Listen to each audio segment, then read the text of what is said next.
जब हम हिंदू धर्म की बात करते हैं तो हमारे दिमाग में ब्रह्मा, विष्णु, महेश ऐसे कई जाने पहचाने नाम आते हैं, है ना? लेकिन इस जाने पहचाने संसार से परे एक और भी दुनिया है। एक ऐसी दुनिया जहां शक्तिशाली, रहस्यमयी और कभी-कभी तो बेहद डरावने स्थानीय देवता बसते हैं। तो चलिए आज इन्हीं की अनसुनी कहानियों में उतरते हैं। सोचिए, ये एक लाइन ही अपने आप में कितनी गहरी बात कह जाती है। ये हमें आस्था की उस जटिल दुनिया में ले जाती है जहां भक्ति और भय दोनों साथ साथ चलते हैं। आज हम आस्था के इन्हीं तीव्र पहलुओं को समझने की कोशिश करेंगे। अगर आपने तुम्बाड़ या कांतारा जैसी फिल्में देखी हैं, तो आपने इन लोक कथाओं और स्थानीय देवताओं की एक झलक जरूर देखी होगी। पर ये कहानियां आती कहाँ से हैं? जवाब छिपा है हमारी प्राचीन स्थानीय परंपराओं में, और आज हम उन्हीं की जड़ों तक जाएंगे। तो चलिए अपनी पहली कहानी की तरफ बढ़ते हैं। ये कहानी हमें ले जाएगी महाराष्ट्र के सह्याद्री पहाड़ों में, जहां एक बहुत ही भव्य उत्सव मनाया जा रहा है। यहाँ के लोक देवता हैं खंडोबा, और इनकी पूजा का तरीका कह सकते हैं बहुत ही अनोखा है। और देखिए, यहाँ पर जो चीज़ सबसे ज़्यादा चौंकाती है वो है पूजा का ये दोहरापन।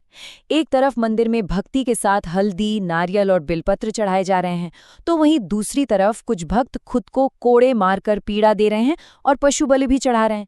सोचिए, एक ही भगवान के लिए श्रद्धा भी है और दर्द भी, दोनों एक साथ अर्पित किए जा रहे हैं।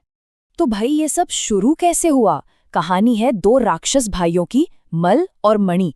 इन्होंने बहुत कठोर तपस्या की और ब्रह्मा जी से असीम शक्ति और अमरता का वरदान पा लिया। और वरदान मिलते ही उन्होंने वो किया जो ऐसे वरदान पाने वाले अक्सर करते हैं। धरती और स्वर्ग दोनों पर हाहाकार मचा दिया। जब उनके अत्याचार बहुत बढ़ गए तो सभी देवताओं और मनुष्यों ने मदद के लिए भगवान शिव से प्रार्थना की।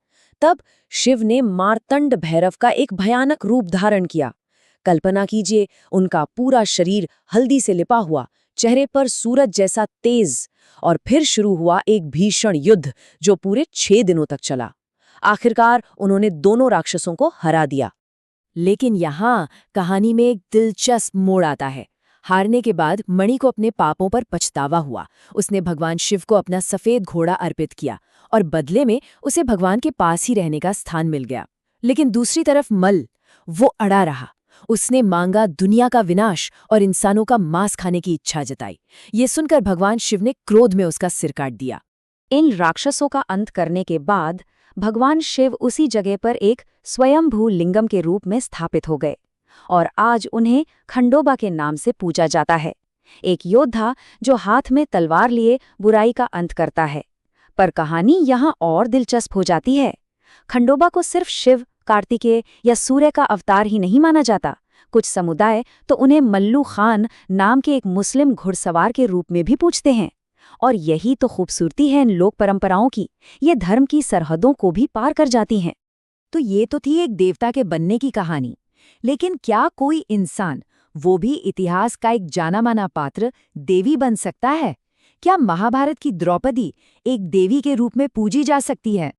जी हाँ, दक्षिण भारत के कई समुदायों के लिए महाभारत की द्रौपदी सिर्फ एक रानी नहीं बल्कि एक बहुत शक्तिशाली देवी है। पर सवाल ये है कि आखिर ये हुआ कैसे? चलिए समझते हैं। कहानी कुछ यूं है कि वनवास के दौरान वहां के स्थानीय ग्रामीणों ने रात में द्रौपदी का एक विशाल और दिव्य रूप देखा। उन्हें लगा कि द्रौपदी के साथ जो अन्याय हुआ था, उससे उपजा उनका क्रोध एक शक्ति में बदल गया है। बस उन्होंने द्रौपदी की पूजा शुरू कर दी, और जब उनकी पूजा से सूखी जमीन पर बारिश हुई तो वो उनके लिए न्याय, वर्षा और स्वास्थ्य की देवी बन गई। और उनका नाम पड़ा मरियम्मन, यानी बारिश करने वाली माँ। उनका एक और बहुत बड़ा काम है बीमारियों को दूर करना, खासकर चेचक को। ये कुछ वैसा ही है जैसे उत्तर भारत में शीतला माता को पूजा जाता है। अब तक हमने जो कहानियां देखी वो बनने और बचाने की थीं, लेकिन अब हम आस्था के दो बिल्कुल अलग, एकदम विपरीत छोरों को देखेंगे। एक तरफ है रक्षक तो दूसरी तरफ विनाश की शक्ति। कल्पना कीजिए, आप तमिलनाडु के किसी गांव से गुजर रहे हैं और उसके बाहर आपको एक विशाल योद्धा की मूर्ति दिखती है, जिसके चारों तरफ मिट्टी के सैकड़ों घोड़े खड़े हैं। ये हैं अय्यनार, गांव के रक्षक। लोगों का मानना है कि रात में वो अपने घोड़े पर सवार होकर गांव की रक्षा करते हैं। बुरी आत्माओं को भगाते हैं, फसलों को बचाते हैं और समय पर बारिश भी लाते हैं। तो एक तरफ हैं अय्यनार जो जीवन के रक्षक हैं, और दूसरी तरफ है वेदों की एक बहुत पुरानी और डरावनी देवी निरिति, जिन्हें अलक्ष्मी भी कहते हैं। इनका नाम ही काफी है, जो समृद्धि से रहित हो। ये सिर्फ गरीबी की देवी नहीं, बल्कि मृत्यु, विनाश और हर उस खतरे की देवी हैं जिससे इंसान डरता है। तो सवाल उठता है कि फिर ऐसी विनाशकारी देवी की पूजा क्यों? देखिए, कुछ मान्यताओं के अनुसार समृद्धि यानी लक्ष्मी तक पहुंचने का रास्ता निरृति के प्रकोप से होकर ही गुजरता है। मतलब कुछ नया बनाने से पहले पुराने का विनाश जरूरी है।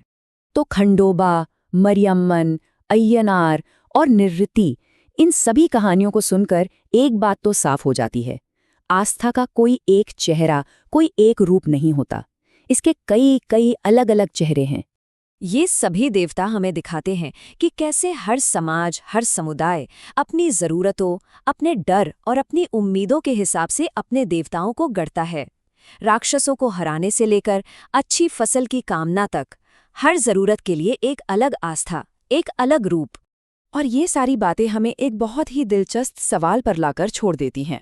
ये प्राचीन कहानियाँ और मिथक आज के दौर में हमारी आस्था और हमारे विश्वासों को किस तरह से प्रभावित करते हैं और उन्हें लगातार एक नया रूप देते रहते हैं।